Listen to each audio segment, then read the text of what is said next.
The Zenin clan, one of the three big sorcerer families. Now, while the Zenin clan may have legendary abilities such as projection sorcery or creating absolute monsters such as Maki or Toji, one of the most powerful things that comes from the Zenin clan is a technique passed down from generation to generation. It's known as the 10 Shadows technique. And I'm here to tell you that the 10 Shadows technique is top 5 in the verse of JJK. And no, I am not exaggerating. It is that powerful, and we will see it become that powerful. Whether that's from Megami or from somebody else, I'm not going to tell you if you haven't read the manga. But I am going to tell you that the 10 Shadows technique is nothing to scoff at. It is no joke. It is extremely powerful. And by the end of this video, you're going to be thinking that, yes, it is comparable to the Limitless. Because, yes, a 10 Shadows user did kill a user of the Limitless and the 6 Eyes at one point. So even Gojo understands that this technique is no joke. So before we get into how powerful the 10 Shadows technique is and how powerful Megami could become, how about you guys get into the like button, subscribe button, and hitting the noti bell for me. And yeah, I even hit my mic because I am just that passionate about recording for you guys. Tell you the truth, guys, I took this whole week and I am trying to catch up on recording. I definitely did not realize how much of a struggle it is to record, edit, and post your own videos. It is very difficult, along with a full-time military job. And let me tell you, I'm starting a family. So yeah, there's a lot going on. So the 10 Shadows technique is a technique that involves the user using cursed energy to manipulate their shadows. That's probably obvious from just the name of the technique. However, what might not be obvious is the process in order to get every single Shikigami within the 10 Shadows technique. The reason I say that is because we've seen Megami have the Divine Dogs from the jump.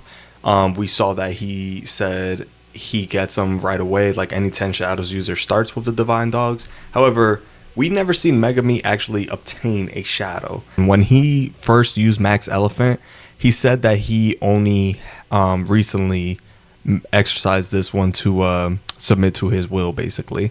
So that being said, we know Megami has to perform the exorcism ritual each and every time he wants to obtain a new Shikigami. So the ritual that you saw him use to summon Maharaga is the same ritual I'm talking about here.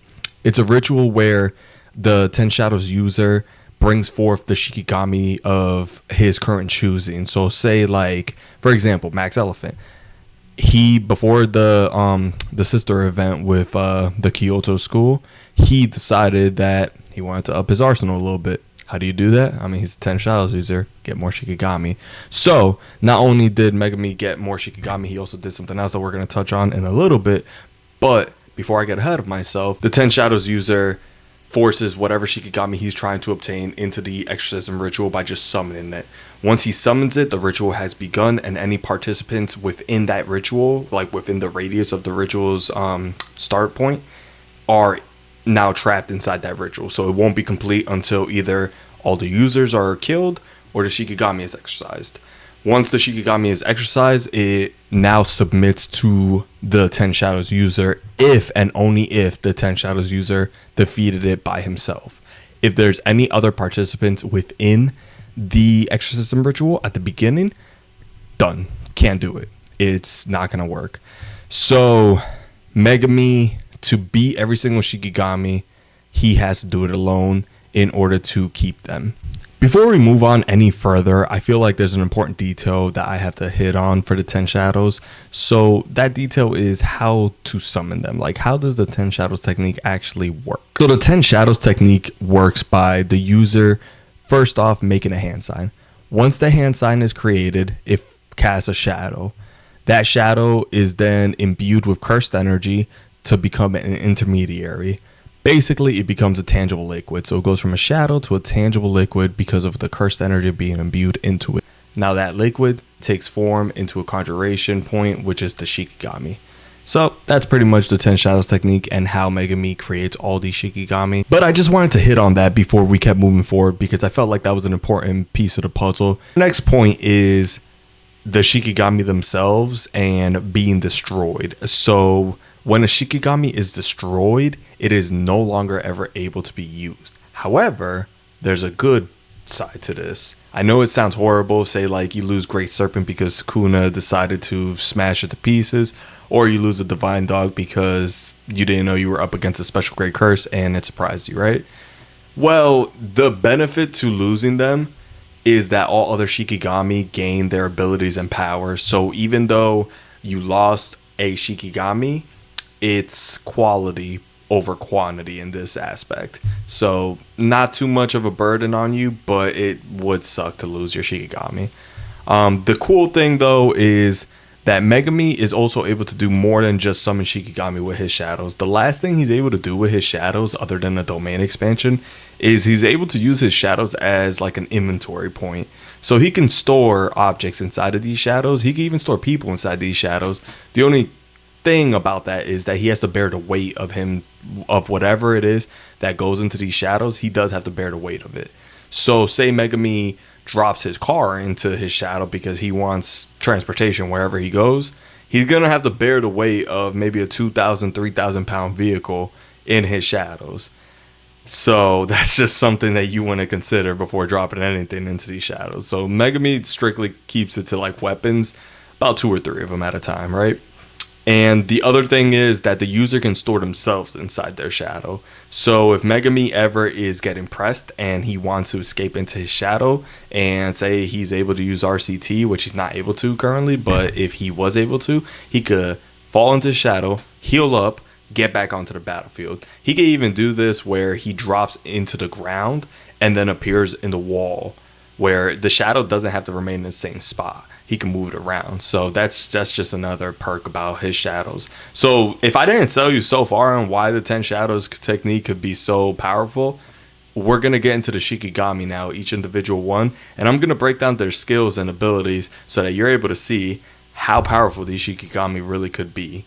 And just as a caveat too, the Shikigami are based off the cursed energy of the user. So Megami might not have the greatest cursed energy thus far. I mean, after the manga, if he comes back, like, I mean, he would have the greatest cursed energy because his negative emotions would be peaked. But if the user has, say, Gojo's level of cursed energy, right?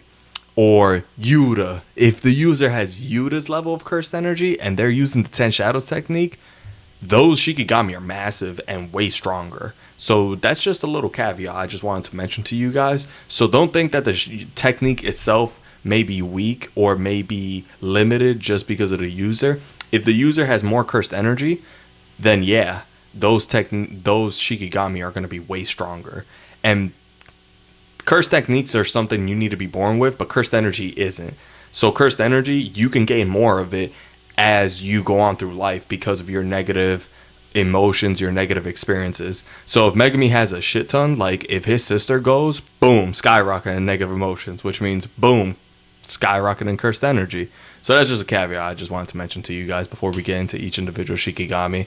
But now that you guys know about the starting point for the 10 Shadows technique, like how to get the Shikigami, what if they're destroyed, how do you use the 10 Shadows technique, like how do you basically summon them, and what are little key things that you can use your shadows for, let's get into each individual Shikigami, because this is the bread and butter and this is where you guys really get like locked in. So let's get locked in, y'all. Okay, so starting off with the Divine Dogs. So the Divine Dogs are given to the user of the 10 Shadows technique at the start of their journey with the 10 Shadows, right? So when they start learning their technique, they're given 2 Divine Dogs to begin practicing with while they go ahead and try to conquer the rest of the Shikigami that they have available to them. So the Divine Dogs is something I would classify as an attack type Shikigami. So I like to think of the Shikigami in a camp of 2 different types of Shikigami, right? So I think of them as attack types and support types. So your attack type Shikigami are the ones that are mainly in combat with you, while your support type Shikigami help those who are in combat in ways where they either are holding down the opponent, they could be flying around, they could be grappling with the opponent, they could be healing, things that would, or they could be like, obscuring the vision of the opponent, things that would limit or inhibit the ability of the opponent to be able to maximize their out efficiency and their output of cursed energy while we are gaining an advantage over them. So things like that, right? Divine Dogs, they're definitely an attack type Shikigami, especially once I think it was the white Divine Dog died and the black Divine Dog inherited the white Divine Dog's ability and power, and it turned into Divine Dog Totality. So Totality is, to me, close to special grade level because Megumi was able to beat a special grade using his domain expansion, and Divine Dog Totality. That, to me, puts them on the same level as special grade, especially because Megumi has been noted from Gojo and Sukuna to be able to get to that type of potential, but I'm probably getting ahead of myself, so we're just going to say Divine Dog Totality is grade 1 levels, right? The other cool thing about the Divine Dogs is that they are wolves. So these wolves have a keen sense of scent and tracking. So they're able to, how a normal cursed user or cursed sorcerer is able to track someone from their residuals, they're able to track cursed spirits and cursed users the same way, but also just with their senses. So you don't really need to rely on somebody leaving residuals or covering residuals up. And dogs handle the tracking. And it's actually really cool because they're even able to find the exit to a domain if they knew where the entrance / exit was already. Divine Dog Totality is more like a werewolf. However, it still has all those keen senses. If not, they are amplified. So with that being said, let's move on to the next Shikigami on our list, and the one that probably was exercised, I was going to say next, but it was exercised first since the Divine Dogs were just given to Megumi. So the first exercise Shikigami that we could go ahead and make a educated guess on would be Nue. So Nue is the only winged beast Shikigami that we have on our list, and it is a rather cool Shikigami to me personally, because I think that any electric type move set is actually phenomenal. So electric type moves hold a special place in my heart, especially like Chidori, Lightning Blade, Raikiri, however you want to call it. It's a beautiful technique, and I know that there's slight differences between them. However, they are all still beautiful techniques. So Nue holds a little special spot in my heart, especially after I saw how big Nue can get. That was pretty impressive. So Nue has the ability to produce electric shock wings or electric shock blasts from its wings. These electric shock blasts usually get combined with water-based attacks. So Megumi knows the basic concept of mixing two elements together to make the attack stronger, which shows his intelligence, because if Megumi is anything, he has shown us that he is intelligent in combat. So that being said, Nue has great speeds. It has the ability to blitz most opponents. It has the ability to attack you with its wings while the electric shock is going through them to paralyze the opponent. It's a pretty versatile Shikigami, and it's one of Megumi's signature pieces whenever it comes to combat. If I didn't mention this already, I would classify Nue as an attack type Shikigami. However, it does have some support type roles, as you'll see that most attack type Shikigami still can be supporters. But Nue, that support type role it would have is the ability to carry whoever is summoning it or whoever Megumi wants to move out of the battlefield or to a certain location. Megumi can just have Nue fly them anywhere they want. So that's just food for thought. But moving on from Nue, we have Toad.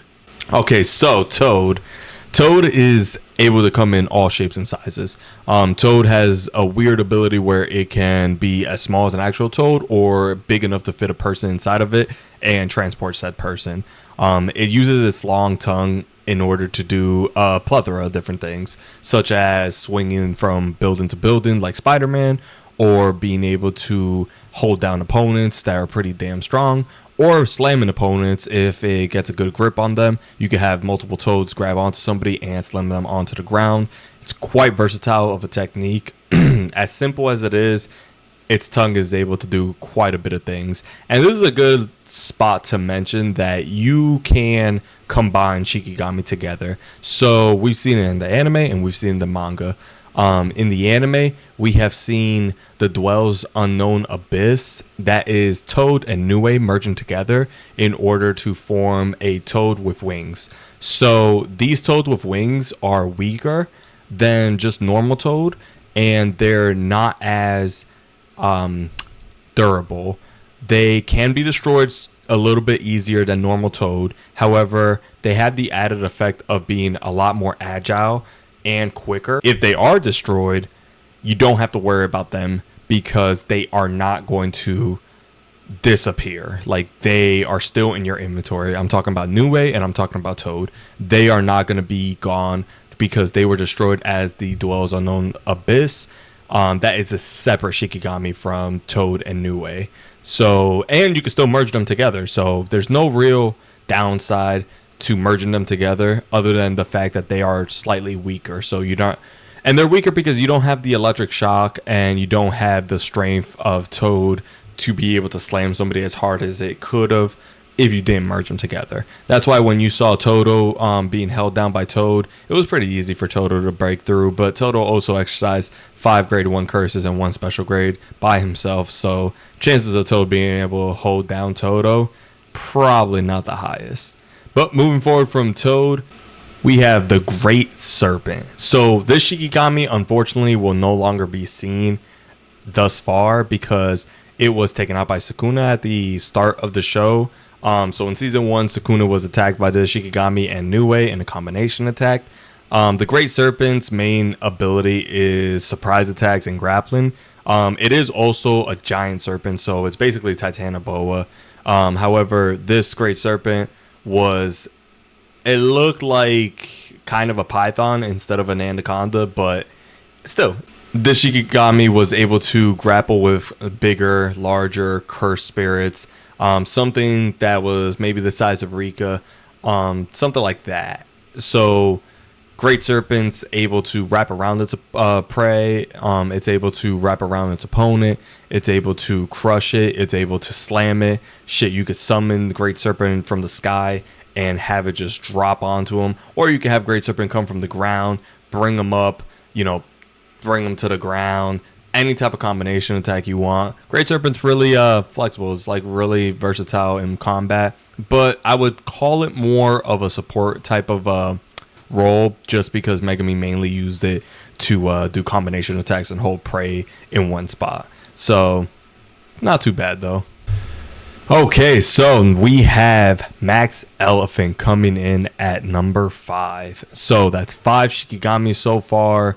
2 of them were technically destroyed, but we still have 4 technically remaining because the Divine Dogs were 2 separate dogs. So we have 4 living Shikigami that Megami still has.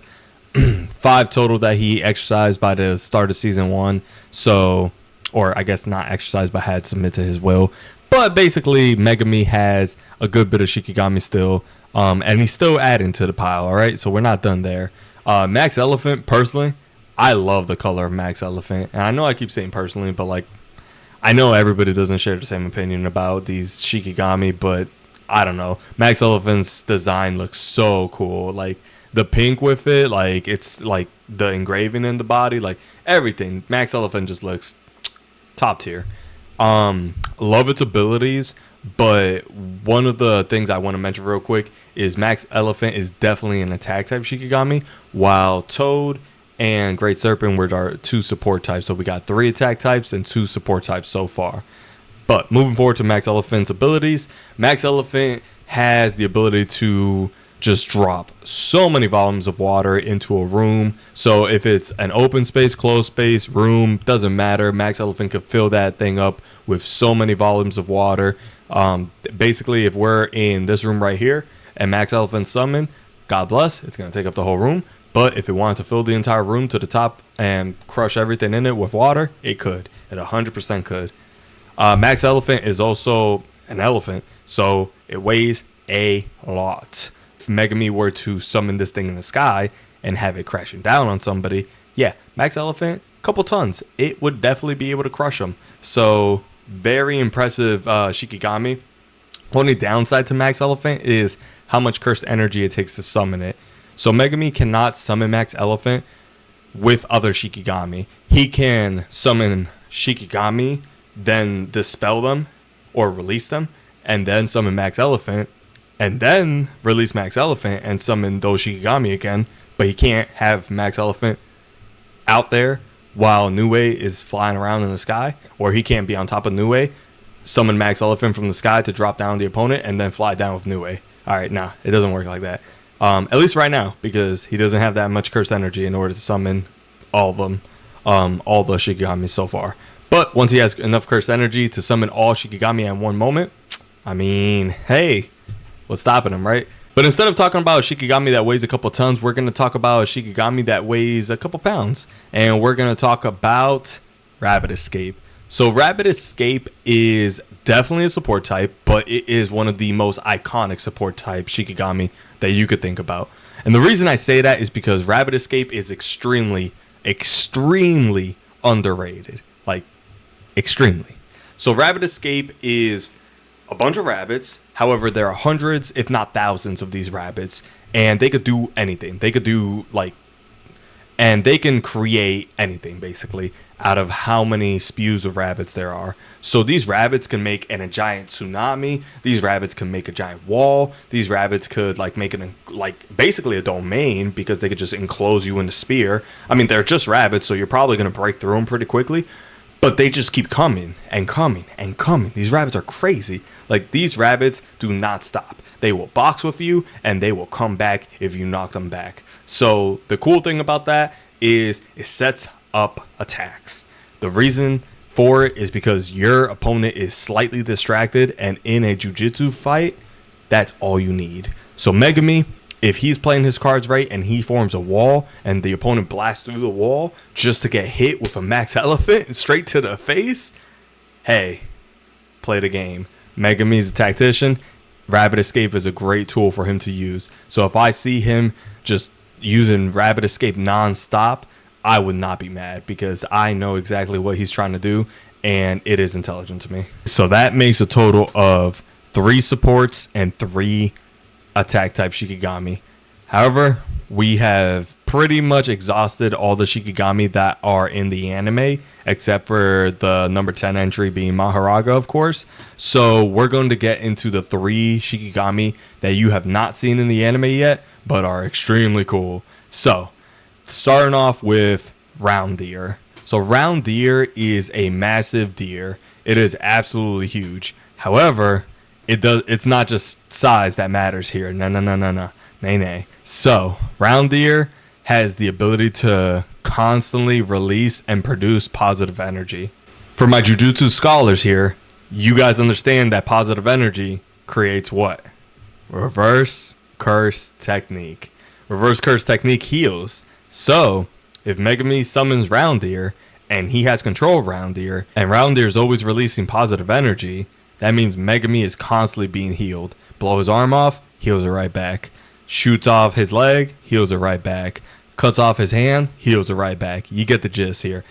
So as long as you don't cut off his head, he's able to constantly have his Shikigami just heal him. And that is outstanding, because that's not using any of Megumi's cursed energy. That's not using any 10 Shadow users' cursed energy. Their cursed energy was to summon the Shikigami. The Shikigami just basically just needs to be maintained. As long as they can maintain that amount of cursed energy to have it there, it can do whatever it wants. It can go ahead and heal the entire battlefield, because again, that's not Megumi's cursed energy. That's just Round Deer and its ability to create that positive energy. So I don't know if you guys know this, but positive energy also has that cool ability where it could disrupt cursed tools, cursed objects, and cursed spirits. So a low class cursed spirit could be destroyed just with positive energy. Depending on how strong, of course, that positive energy is. So a high class cursed spirit, I mean, if you're Mahoraga, then shoot, Sword Extermination, I believe it's called. Yeah, that thing could slice off a couple of special grade cursed spirits. But yeah, that's Round Deer, and that's its abilities. We haven't seen it yet in the anime, however, it's coming. So just give it some time, and I guarantee you guys will not be disappointed. Moving forward from Round Deer, we have Piercing Ox. Now this is a brute. Piercing Ox is absolutely phenomenal.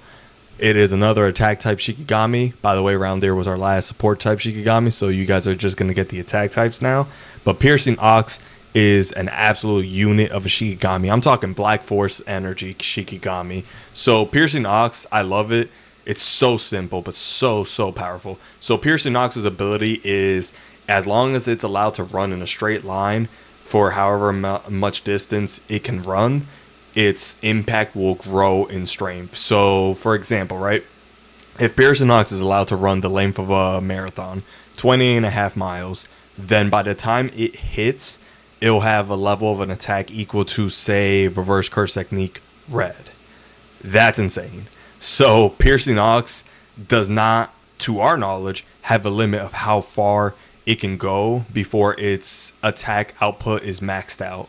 So in theory, Piercing Nox can continue as long as it's allowed to run and run and run, then it could have endless attack output.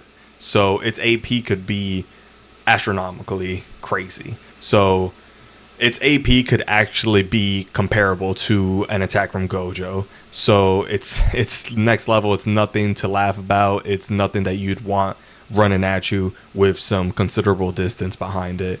So Piercing Nox, of course, though, that means if it is thrown off at all, if it no longer runs in a straight line, if somehow you stop it, then of course it loses all that attack output and it has to start from scratch. But Megami would make sure that that wouldn't happen. So, and any 10 Shadows user would make sure that that wouldn't happen. So with that being said, Piercing Nox, in my opinion, great addition to the 10 Shadows, and I cannot wait to see it animated. Next up on our list, though, is Tiger Funeral, and this one we are going to speculate. So my friends, gather around because we are going to sit around the fire and speculate on this one. So Tiger Funeral, right? It is a tiger, but we've never seen this Shikigami before. We've only seen it merged into Agito, or better known as Nue Totality Merge Beast Agito. So Agito is Nue, Tiger Funeral, and Roundeer merged together to form one Shikigami. You know how I said you could combine Shikigami? Well, this is the combination with Nue being like the head boss of the combination. It seems like Nue is used in most combinations. Anyways, though, Agito is made with white tiger stripes, female features, the face of Nue, the abilities around there. It has claws at the end. It looks like basically Tiger Funeral with Nue's face and Roundeer's abilities, or at least what I would think is Tiger Funeral. So that being said, we could assume that Tiger Funeral stands on two legs, is a white tiger, and it has female-like features. So it's basically Tigress from Kung Fu Panda. That being said, it's probably really fierce, fast, strong, and agile, so nothing to scoff at whatsoever. Definitely a great addition to the Shikigami. Probably third, maybe second strongest of the Shikigami, depending on Divine Dog Totality versus this thing. So I would probably put it around third, maybe fourth strongest, just on AP. That being said, obviously we haven't seen it in action, so take that with a grain of salt. But this is the one that you guys have been waiting for. We are down to number 10. I honestly should leave you guys with a cliffhanger, but I'm not going to do that to you guys. So Mahoraga, or if I should call it by its proper name, Eight-Handled Sword, Divergent Scylla, Divine General, Mahoraga, is an absolute unit. It is the Shikigami. It is the hardest thing that any 10 Shadows user is ever going to try to beat in their lives. Reason I say that is because no 10 Shadow user has ever conquered Mahoraga before. So it is definitely a challenge. It has the Sword of Extermination, which is a sword on its right hand that is basically used like a gauntlet. This sword constantly releases positive energy, so it is perfect for cursed tools, cursed objects, cursed spirits. It's perfect for basically anything cursed related. It's gonna cancel it out when it swings on it. So definitely a great addition to its arsenal. It has the ability to blow like air attacks basically at you, like an air palm out of its mouth. It has amazing durability. It has insane AP. It is an absolute unit of a Shikigami, like I said. It also has the Dharma Wheel, which allows it to adapt to any and everything. So when it fought Sukuna, the more attacks he faced from Sukuna, the faster he adapted. So if you're talking dismantles and cleaves, the more he gets hit with at a time, the faster he's able to adapt and the more times the wheel spins. After so many times, he's completely invulnerable to that set attack and he is no longer going to be affected by it ever. As you can see from his domain expansion, when Sukuna had him in it, he barely felt anything. He was almost completely invulnerable to dismantle and cleave and possibly any slashing attack. So Mahoraga is absolutely impossible to tame for most sorcerers, but definitely the best Shikigami we have, and I can't wait to do a video on how to defeat Mahoraga, because coming up next in a separate video is going to be how Megumi would be able to conquer all Shikigami and how he would have Mahoraga to submit to him. But if you guys are interested in that video, you're going to have to stay tuned. You're going to have to hit that like button, subscribe to the channel, and hit the noti bell. Let me know in the comments if you guys like the video and if you guys think that I missed anything with any of these Shikigami. Alright, I can't wait to see you guys in the next one.